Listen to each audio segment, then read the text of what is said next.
cancelled? Schweezy.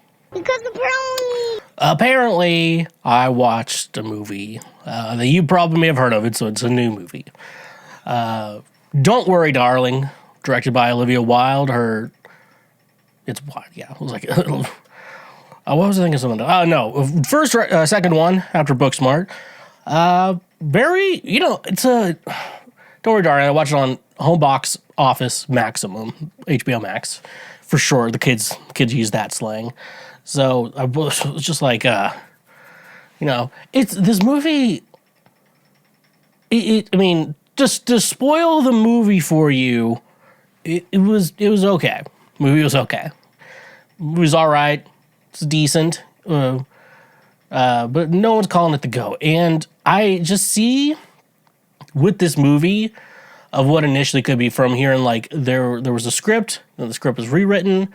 And then, the script isn't always in there. The script isn't always adapted to the screen perfectly. For the most part, those are never, like, adapted perfectly. So, like, you hear that, and there's, like, some ideas, and, like, there's a possible way this movie could have been, like, up there with, like, the greatest movies of all time. Like, it could have been up there with Fight Club, American Psycho, many other stuff I can't think of right now because I don't know. But like, the GOAT movies, some people like the Godfather, like Pulp Fiction, movies like that, that we all consider GOAT movies. Don't Worry, Darling I just feel like it just wasn't executed as well as I would love to. Like if this movie could like just be executed like a little bit differently, like this movie, like could have been just fucking amazing and like so interesting and thought provoking, but it didn't end up being like that. No one told you life was going to be this way. What you did fucked up? Funny joke.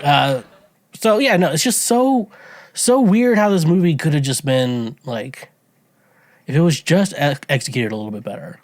Like it could have just been amazing. That's why, like, my general thoughts on it. Here's if you want to know what is Don't Worry, Darling, what's the movie about? Like, here's what Wikipedia says. I don't know, so because I can. This is the type of guy you get. Don't Worry, Darling is a 2022 American psychological thriller film directed by Olivia Wilde from a screenplay by Katie Silberman based on a spec script by Carrie Van Dyke, Shane Van Dyke, and Silberman. The film stars Florence Pugh, Harry Styles, Wilde, Gemma Chan, Kiki Lane, Nick Kroll, and Chris Pine. The film follows an idyllic housewife living in a company town who begins to suspect a sinister secret being kept from its residents by the man who runs it. So yeah, it was like interesting. So I love a good mystery thrillers. I think what would you consider a thriller? Maybe I would consider this like a thriller, because I love that stuff. That's why I love Harry Potter so much. I just love a thriller. I love a good mystery story. Those always get me. Honestly, that's probably why I liked Wednesday so much, the show, just because there's like a mystery and a murder, and maybe that's why I'm into murder shows and stuff like that. I just like love how a mystery is being solved, especially if you watch something about a killer who just like grows and they like narrow it down how they found him in the process, like the Night Stalker. I love that shit. I love that shit. I was like, oh man, I love that shit. I think that kid, it was like when your bro asks you to explain Latina girls, I'm like, that caramel just hits right there. That kid. So yeah, no, it's weird. So like you're following Florence Pugh, who plays Alice, like go through here. She's like, oh, this idyllic, perfect 1950s life, and then he's husbands go to work, and then they clean the house and do everything, and they're all just happy, not really understanding what's going on, and then you learn. Then she's like, took the train, because you socialize around the neighborhood. I guess she took the train, and she thought she saw a plane crash, and so she went to it, and it's like this headquarters office that she kind of touched and could see her real world. So she starts to feel like she's in like a simulation, and basically, it turns out, I'm going to spoil this for you, folks. It turns out they were in a simulation, and it was run by it's called the Victory Project and maybe other thing. It's like this speaker who's like, who was played by Chris Pine. He was the he was like the runner of it, and they try to make him kind of like a Jordan Peterson, or more, if it was probably more recently, Andrew Tate, the kind of guy, who's like trying to talk to guys, and like basically whoever, who Harry Styles plays, he's like, and it's supposed to be kind of like an incel type, no job, just like sits around all day, and he listens to like guys like Jordan Peterson and think they're right, and then wonder why women don't touch them, don't give them wiener touches. So it's like all that stuff like this. So like they initially, and so that's basically the guy Harry Styles played. He played like this incel guy, and then you realize that Shia LaBeouf was like the original.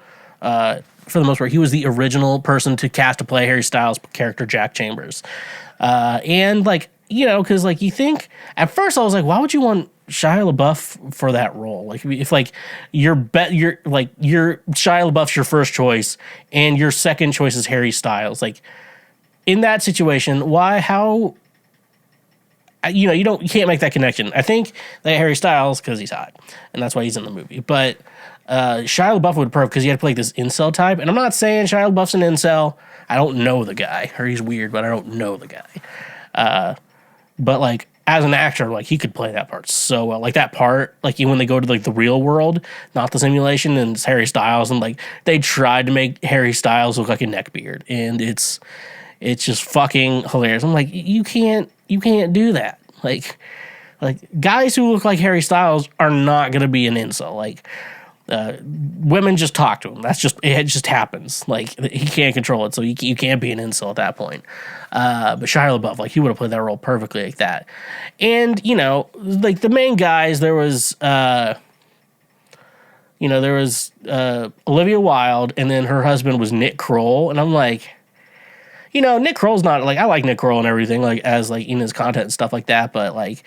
Because at first, when I tried to think of this movie, like, oh, Harry Styles hot, Chris Pine's pretty hot, and then it's like Nick Kroll after that, and then who else? Like, I don't know, it's like this Indian guy who's in like everything. I don't know if they probably put him in the initial. No, they didn't put him in the initial listing of characters. But and then like their wives were like Gemma Chan, Olivia Wilde. Florence Pugh, shit like that. And like, if you realize like the guys kind of looked intelly and dorky, like that, what I'm talking about. And then like the women were just just hotties, I think that would have made the story go better, a lot better.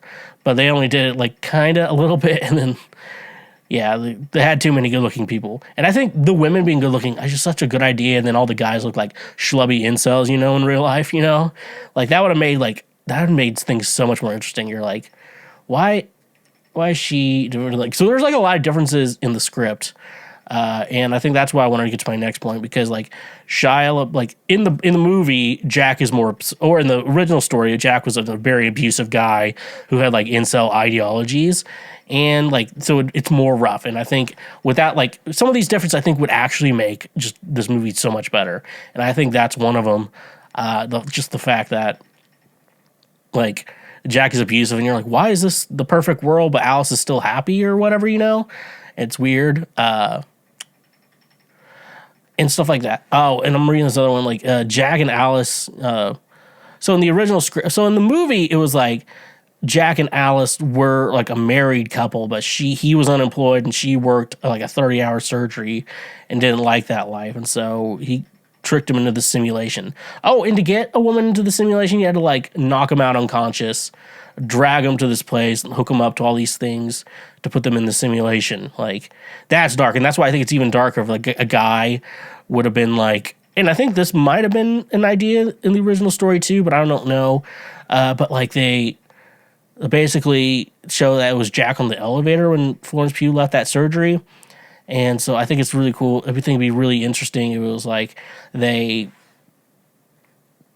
aren't just like women they know or like are in love with in real life. Like these are women they just saw and thought they'd be the perfect wife for them and want them to be a specific way, which is not how things work in the real world. So it was like, so that'd be so much more interesting if like Jack just saw Alice and he just liked her, and so he knocked her unconscious. That would have been so much more creepy. and interesting. And like you assume all the guys did that as well. And then that's why it's like these hotties with these like incel guys, you know. That's why I was thinking, you know, in that process too, I'm like, that'd be really dark. Like all these women figure out they're in a simulation, and these guys they don't even know outside of like this simulation, like are the ones putting them there and stuff like that. Like some interesting shit right there. Oh, and also in like the original script, they like Jack and Alice were actually trying to have a baby, but in the movie they were like, yeah, we're just not interested. But like they do that in the movie. Like they try, I mean, I guess in the original script, Jack was always intentionally trying to get her pregnant, and she had to like sabotage it. Which I'd love to think about how a movie does that. Just like the day after she has millions of day after pills in her. They make those in the simulation. No Plan B. They put a bunch of Plan B in the fucking simulation. That's weird.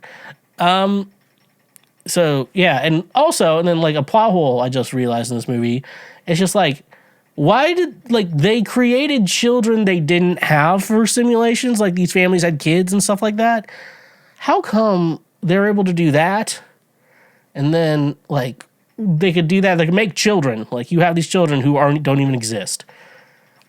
But they couldn't just make a wife for these guys. Like that'd make a lot more money. Like they have to work in the real world and they come home to just your fictional wife you can have sex with and abuse. It's more like Westworld at that point. You know, why couldn't they just do that? They didn't have to have real women in the simulation. If you know, like I feel like that would have worked out way easier for these guys. But anyways, though, that's Don't Worry, Darling, a movie that just like was so interesting. It could have been one of the greats, but like they just did not execute it perfectly, and it makes me upset. That's rough, buddy. Because I could have really, really liked this one.